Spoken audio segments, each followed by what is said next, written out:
My name's Kenny Gragg. I'm from Hickory, North Carolina.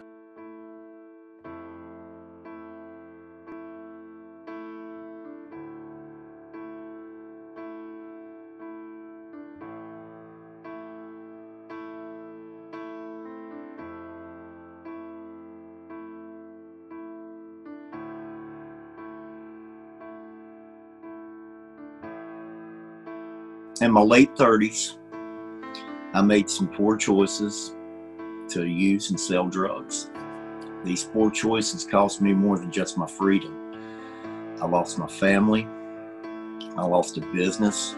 I lost everything I'd worked my entire life for.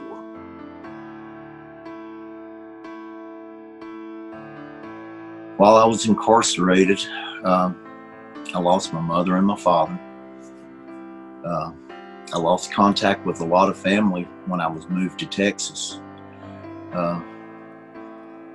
It was really hard. I've missed 14 years of my son's life. Everything that I've done to be incarcerated was fueled by addiction. I needed help. I didn't need 25 years.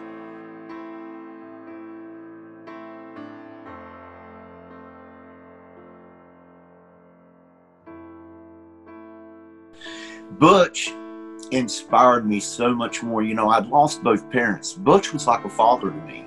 I strived to do well for Butch. I mean, how me and Butch met was his nephew was in Texas. And Butch was racing cars, and that was my passion, was racing cars. I knew racing, and his nephew was telling me, you know, my uncle's racing. And I said, well, tell him to do this and tell him to do that, you know, to help him a little bit. And Butch actually tried, you know, some of the stuff, and he said it worked. And that put me and him in direct contact. We would email back and forth. He would actually send me tire temps, air pressures and stuff on his car. And I'd tell him what shocks, what springs and stuff like that to run. And we actually got him running up front. I mean, he went from running back. And in the process, his racing got better, and my relationship with God got better. Butch is real religious, and that helped me get through this.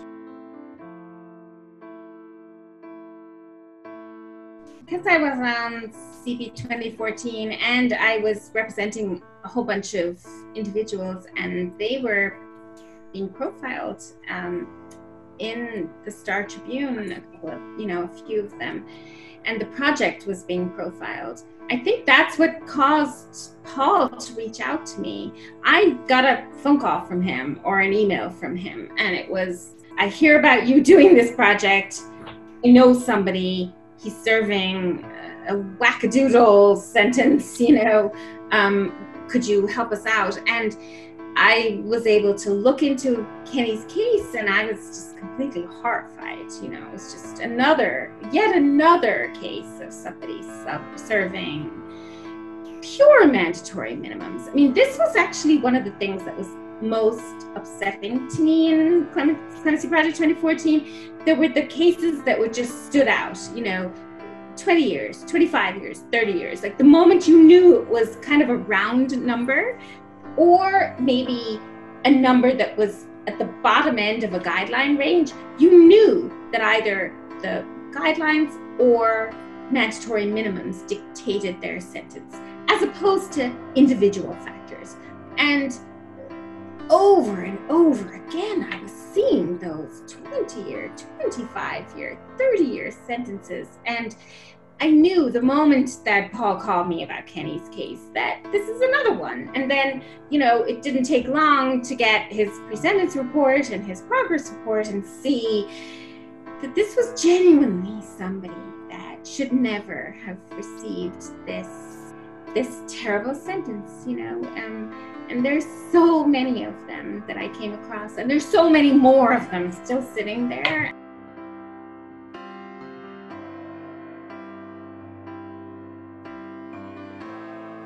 It was really surreal. I mean, you couldn't believe it. We'd worked so hard to present and everything, but it was coming down to the last minute. I mean, it was some of the last days before if you was going to get it, you had to get it within the next 3 days. And I was blessed to get it on January 17th.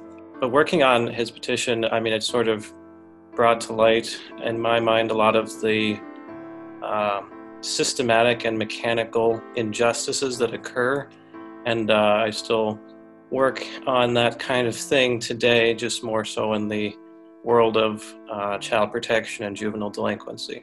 But it's similar. It's similar in that rules and laws operate to give hard, indifferent, and unjust outcomes to people that aren't thought of, frankly, by policymakers or prosecutors' offices. I'm fundamentally opposed to mandatory minimums on any level, no matter what you did, because I think at the end of the day, sentencing has to be about the human being.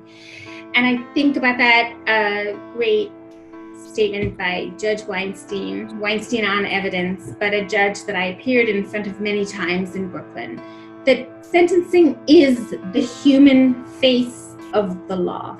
And there's no way that sentencing can be human when it is coupled with mandatory minimum sentences, from which the judges have no power to depart. And the bottom line is that the public doesn't like mandatory minimums. Nobody likes mandatory minimums. The people who like mandatory minimums are prosecutors who are trying to literally shovel people through our criminal justice system on the criminal justice conveyor belt to prison, and coerce guilty pleas with the threat of a mandatory minimum. And it's just barbaric. And there's no way that a decent criminal justice system founded on the humanity principles that a democratic rule of law should be founded upon would permit this level of power to one arm of our criminal justice system. Mandatory minimum prison sentences are just fundamentally barbaric, unacceptable, and should be outlawed in our society.